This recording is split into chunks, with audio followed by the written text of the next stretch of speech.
Right, welcome back. And in this section, let's look at the presuppositions of NLP. Now, the presuppositions of NLP are simply convenient beliefs or assumptions. Things and beliefs that we adopt about our client. They're not necessarily true, but they certainly filter our perceptions about our clients. So by adopting certain beliefs, we can increase our results with NLP. So they aren't strictly true, but they certainly make a change in how we work with our clients. Now, we've given you a mnemonic device, respect your world. And this is a nice, easy way to remember these 14 presuppositions. So the first is respect for the other person's model of the world. And so that doesn't mean that we accept what they're doing or that we don't change it. It simply means that we respect it and then enter into it. So if the client comes to you and says something, it sounds really crazy, if you say to the client, hey man, you sound really crazy, well, that probably is not going to be the best way to approach it. Now, that's certainly not going to help you build rapport with your client or build trust with the client. So the best way to approach is actually to accept what it is that they're saying. We work from in their model of the world to help create the change that they want. The second, behavior and change are to be evaluated in terms of context and ecology. Well, in general, we want to evaluate anything that happens, whatever the client gives us, we want to evaluate that in terms of the context that it occurs in. And what that means is what's going on around the client, and as well as the ecology. So what is it that the client is asking us to achieve?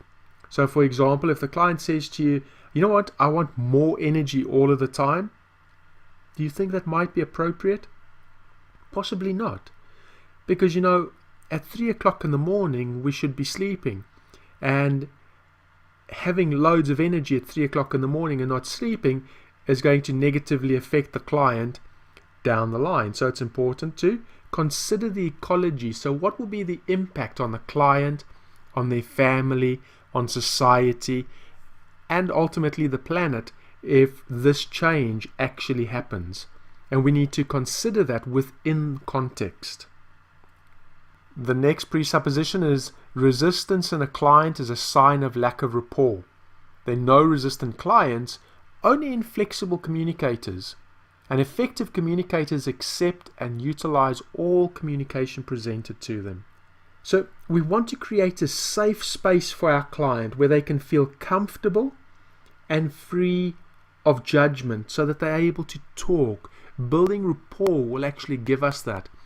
When we find that maybe there's a situation where that is not happening, this trust is not there, or we're not able to communicate effectively, then probably there's not rapport. And we're actually going to look at how do we build rapport later on. The next presupposition is people are not their behaviors. So we want to accept the person and we want to change the behavior. You see, this is very important because what it allows us to accept is the person and change the behavior. Because you are not your behavior. See everybody as magnificent and help them in actualizing that magnificence. You see, you're clearly more than your behavior. In fact, whatever behavior you think that you are, you know that you are more than that, don't you? If you ask people on the street, who are you? A lot of them are actually going to tell you what their behavior is. They'll say, I'm a lawyer, I'm an artist, I'm a banker, I'm a housewife, I'm a hypnotherapist. But that simply is just the behavior. You see, it's not who you are per se. Similarly, think of a child that does something naughty. So the child screws up. We don't say the child is a screw-up. We separate the child from the behavior. And we say, okay, you know what? That particular behavior was not what we're looking for. So how do we change that behavior? Accepting the person and changing the behavior. The next presupposition, everybody is doing the best that they can with the resources they have available. And every behavior is geared for adaptation. And the present behavior is the best choice available. So every behavior is motivated behind a positive intent. Even when it's not positive for us, the person who's doing that behavior is doing it because they have an intention to do or to achieve something. However, it may not be positive for the person to whom that's being done. This also means that you can forgive other people and forgive yourself. So this is like the NLP equivalent of forgiveness, because we're only doing the best that we can with the resources that we have available. Then number 6, we want to calibrate on behavior. The most important information about a person is that person's behavior. People are very easy to pay lip service. It's very easy to say, I want to do something, but not to do it. So people say one thing and do something totally different. And we want to calibrate on the behavior, on what they're actually doing. So next we've got the map is not the territory. The words we use are not the event or the item that they represent. Everyone has a different meaning for a certain word. If I was to talk about what the word picnic means, and we do this during the training, then that means something totally different for each person. If I asked 15 people, what does the word picnic mean, and what's the first thing that comes up when you think of the word picnic, you can get 15 different answers. Remember that as we take information in, we delete, we generalize, and we distort based on our own internal filters, and so we create our own internal representation. And so if we then go ahead and we use language to try and describe a particular thing, we're only doing that from within inside our own neurology. And so that word that we're using isn't the map at all. It's simply a description we're giving, but it can never totally represent the experience itself. And so each of us will have different words that we use within our structure or our thinking. And so that's what the map is not the territory means. So for my clients, I'm going to use words that produce the most results in them, and those words may not be the same words that I would use for another client or even for myself. Next one, you're in charge of your mind and therefore your results. I'm also in charge of my mind and therefore my results. What this means is that if I can structure my thinking so that I hold a positive outcome, a positive representation in my mind, if I can totally focus on what I want to have happen, then I can produce those kind of results. We all as human beings are in charge of our own state. Everything we do is dependent on that internal representation and that state and that physiology that we discussed during the communication model. So who's driving your bus? We are in charge of our own thinking and therefore in charge of the results that we produce. To say that you have no choice over your thoughts, well, that excludes the whole function of conscious mind thinking. Because the fact is, if I said think of a blue tree, you can choose to think of a blue tree or you can choose not to think of a blue tree. If there's lousy thoughts in my mind, then I'm in charge of them.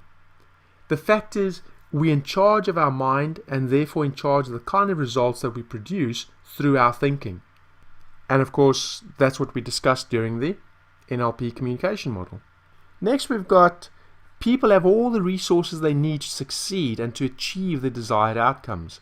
So there's no unresourceful people, only unresourceful states. People have the ability to succeed, and there's no unresourceful people, just unresourceful states. See, we have the ability to succeed, and we have all the resources that we need. It just means that sometimes we need to get in touch with those resources, or sometimes we might need to learn a few additional skills.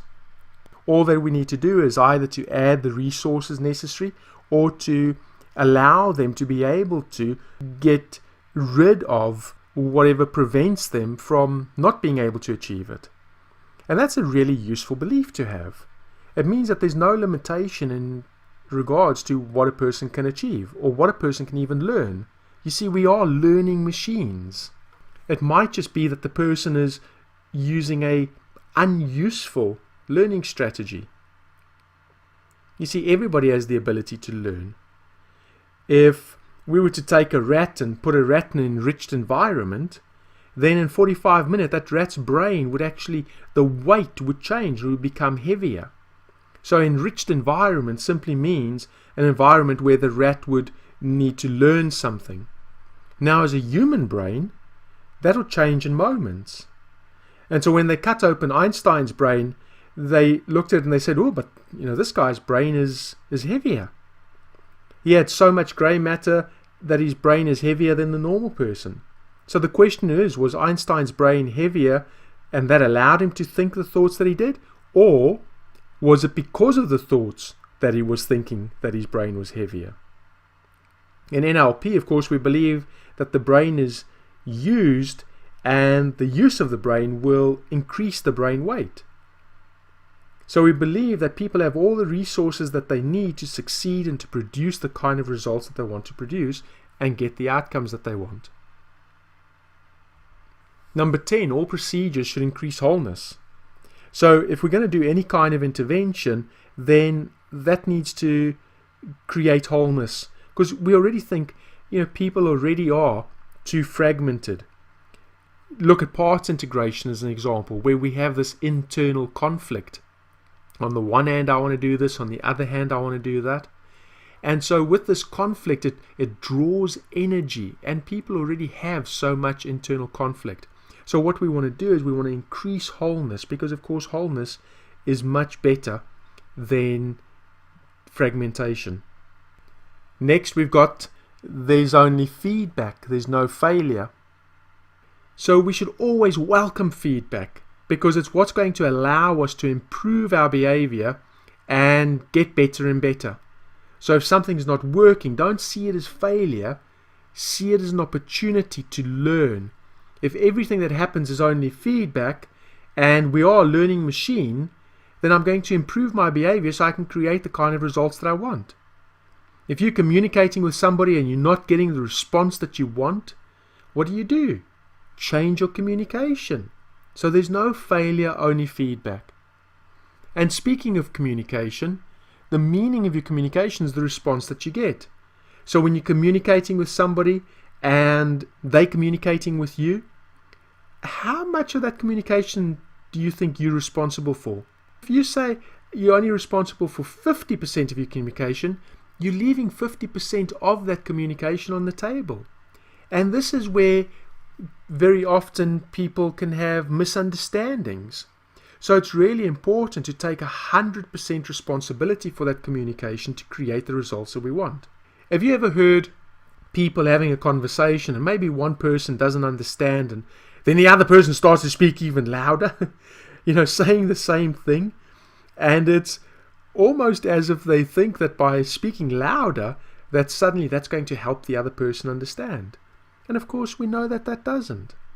So accept the feedback, look at how you can change your communication.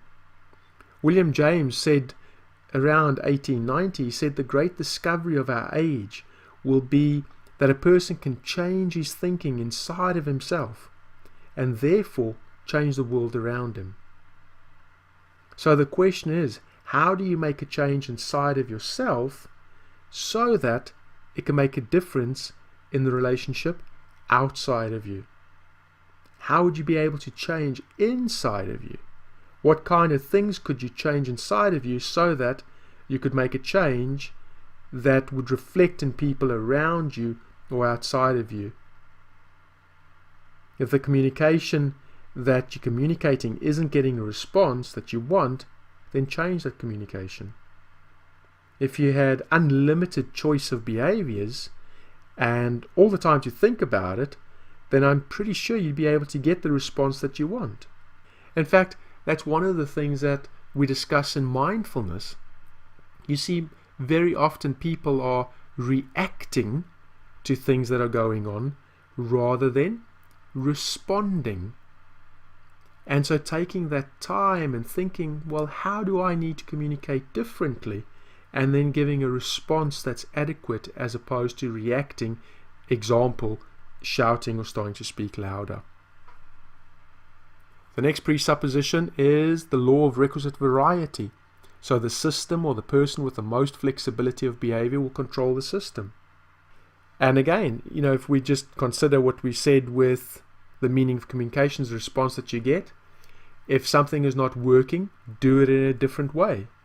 It's really important to have that kind of flexibility that will allow you to be able to respond to the client's needs and change the client in terms of producing the kind of results that the client wants. In fact, Milton Erickson, he said that his best hypnosis subject became his best subject after 300 repeated inductions. I mean, can you imagine that? 300 repeated inductions? That is a lot of variety, a lot of different ways of doing something. Well, if we strive to have greater flexibility, then our results will get better. Just think about it. Who do you think are the most flexible people on earth? Of course, our kids. Why? Well, they can create such a range of behaviors. I don't know if you've ever noticed, you go into the shops and maybe a child doesn't get what they want, and you see these parents with the children, and the child is either screaming or crying or laying on the floor and throwing a tantrum. They've got so many different ways of doing. They ask mommy, and then they would ask daddy, and then they'd ask mommy, and then they start crying. And then they say, but you don't love me. So they've got so many different ways of doing something. So law of recursive variety is about learning a range of behaviors so that we can be adaptable to get what we want. Then lastly, all procedures should be designed to increase choice. And this just means that if a client comes to you and wants to change something, then we don't want to limit their behavior. We want to do something where the client has extra choice, a choice of doing something differently. We want to give them additional skills and additional options. And we'll talk more about that. So that's the presuppositions of NLP. In the next section, we will talk about some of the prime directives of the unconscious mind.